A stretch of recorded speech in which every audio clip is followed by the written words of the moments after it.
Hello and welcome back. This is the Great Living Sources YouTube channel. I'm Jill Snodgrass, and I'm going to be trying something different for the next couple of videos or so, just to see. And talking to some of my friends, a lot of them have a hard time even spending 30 minutes on a YouTube video. So what I'm going to try to do is I'm going to try to make the YouTube. I'm still trying to stick within my 30-minute time frame, but what I'm going to try to do is break them up into 10-minute segments and then create like a part 1, 2, 3 of each of the videos. So hopefully that will allow those who have, time crunches, maybe be able to view the entire video in the segments in the time that they have. Okay, so it's been a while. I mean, I talk about planning a bit in a lot of my videos. I don't know that I've actually talked about creating a plan. So what I'm going to do in this video is try to go through some of the notes that I have taken or that I have for my classes that I give in dealing or in understanding why you need a plan and how to create a plan. Okay. I'm also going to talk about why the plan is important because a lot of times we see things when we put things on the back burner, okay? And I know time is not our friend. It's never been my friend, especially in the military when we're doing military planning. 5 minutes and I've got to brief a general on some chunk of terrain because we have an operation going down. So time is never our friend, but there are some things that we need to make the time to do, and this is one of those things, okay? My friend, E. Gonzalez, she's doing a segment on being ready, being prepared, and part of that is to have a plan. And she's doing she's doing more of the things that you need to do to fix yourself, to get ready.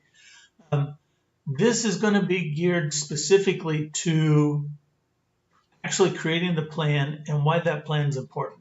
Okay, so I'm going to be looking at my computer screen on the side. I have a different computer in which I do things on.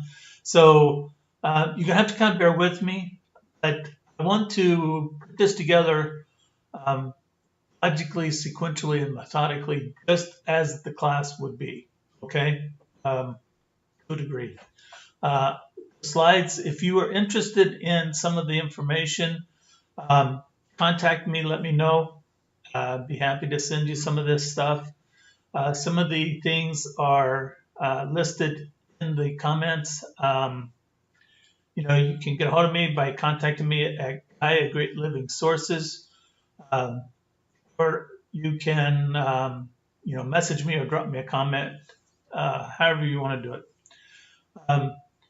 I do ask that if you have a chance to please like and subscribe to my videos. Hopefully that will get the videos out to other folks so that they can get the same information that you're getting, okay? So one of the things about emergencies, whether it's a natural disaster, a human influenced disaster, something else, the one thing they have in common is they don't care. They don't care if you're ready or not. They're going to hit you whether you are or not. So that's why it's wise to have a plan so that you are ready when these things happen. Now, I don't know about any of you, but I know for myself, if I'm going into an area that I don't know, or even if I do know, I'm going to look at the roads and plan this route out. That's the same thing that you should be doing with a readiness plan. That's what the readiness plan is for. Just like a business has a business plan, you need to have a readiness plan, or whatever you want to call it, but you need to have a plan, because what you're getting ready to do is to take a journey.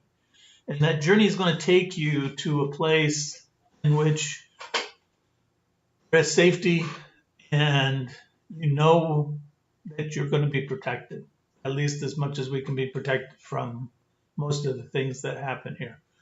So we're going to lay out everything that you need to know and need to understand in order to get ready for whatever the emergency is, okay? The thing that the plan does is it helps to minimize the potential damage and effect that a disaster may have. So what do I mean by that? When we get into this, we're going to talk about actions that we need to take before, during, and after an event. Those actions before include safety precautions that will help to minimize the potential risks to life and limb during an event or after the event, okay? So the thing that we're going to focus on will be facts, creating a readiness plan, what information should be included in this plan, what actions to be taken, and when they need to be taken, as we just said. There's actions that we want to take before, during, and after. And then we're going to have a contact information and a household information group, okay? So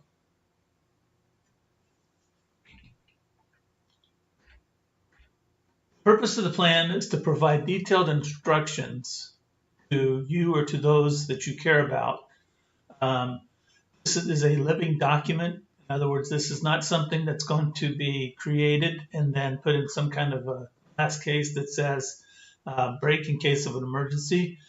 It's something that you need to rehearse. And, you know, as we talked about at the very beginning of this video, time is not our friend. But I submit that when it comes to something that's important to you, you're going to find the time. You know, if your children need to go to karate class or taekwondo or basketball or football or swimming or whatever, you're going to find the time in order to get them to that class or that lesson or that event, whatever, you know, if it could be some kind of meet or something. So if you can find the time for that, and that's important, then how much more important is that child's well-being in an emergency? Because in an emergency, most people are going to spaz, okay?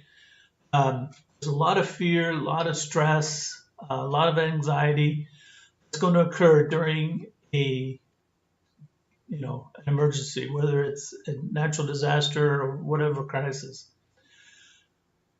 In order to help reduce that stress level and to help you to be able to use your prefrontal cortex, that is going to allow you to make those rational decisions, we need to be as ready as we can so that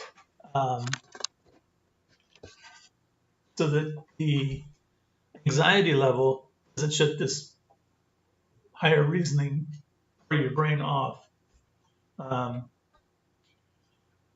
The one thing that this plan should be too is it should be confidential. In other words, your personal plan should be just that, the personal plan. Now, if you're a business, that plan should probably be shared with your employees and stuff. But your personal plan, what you're going to do as a family or as a group, needs to be as confidential and top secret as, you know, aliens were back in the 30s. It needs to be it is only for those you trust, because this plan is going to have and should lay out everything that you're going to be doing, okay? What your resources are, what your skills are, etc. Everything is going to be in this plan. So share it only with those that you're confident in. When we do a plan here, you know, like I said, I've done, I guess, over 35 years worth of government work and stuff. And, you know, I've learned the necessity of some things being kept a secret. at least for a certain period of time.